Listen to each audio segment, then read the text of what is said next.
Hello, I'm Dr. Anadale. This video is an overview of Chapter 8 of Sullivan's Introduction to Philosophy. In ancient Greece, philosophy began as inquiry into the natural world, its causes and material constituents. Then, with Socrates, philosophy shifted its attention to the moral world, to ethics and human practice. Socratic philosophers were less interested in star stuff than in the good life and the virtues it required. Medieval philosophers continued the Socratic tradition of prioritizing knowledge of the human world over knowledge of the material world. They agreed with Plato and Aristotle that the human being is different from other animals by possessing reason and free will. Humans are animals, but they are the only rational and responsible animals. The biggest change in philosophy between medieval times and today is the shift in the understanding of what we, human beings, are. In contrast to the ancient and medieval view, one modern view of man teaches that humans are animals, but without any special status or value. This view denies that there is any qualitative distinction between man and other animals. All animals, including us, are driven by instinct to seek the preservation of themselves and their species.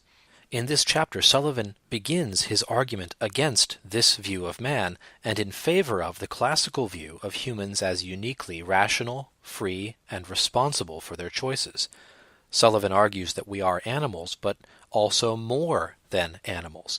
Human nature is not solely animal nature, but includes something that transcends our biology. The view that human nature is nothing more than animal nature is known as reductionism. Sullivan compares a reductionist account of man to a similarly reductionist account of a Rembrandt portrait or a Shakespeare sonnet. The painting is made of paint on canvas, and the poem is made of words on a page. But in both cases, there is much more to the full reality of the painting or the poem than is contained in an account of its physical existence. If we could describe each brush stroke of a Rembrandt painting with mathematical precision, we would still be missing some of the full reality of what the painting is. In fact, we would be missing the most important part of its reality, what the painting is of, and what meaning and emotions the subject and its execution carry. Sullivan then turns to his main argument against reductionist accounts of man, reason and the knowledge we get from reason. As we saw in Plato and Aristotle, philosophical reason gives us access to unseen realities behind physical appearances, the ideas, forms, or essences of real things. This power of reason gives us knowledge of a type that no other animal possesses. If we denied that humans have the power of reason, we would also deny the validity of this knowledge of the real world. If we only knew the appearances of things and not their patterns or inner reality, then we would be trapped in the world of stimulus and response, never able to rise above it to see into the heart of things.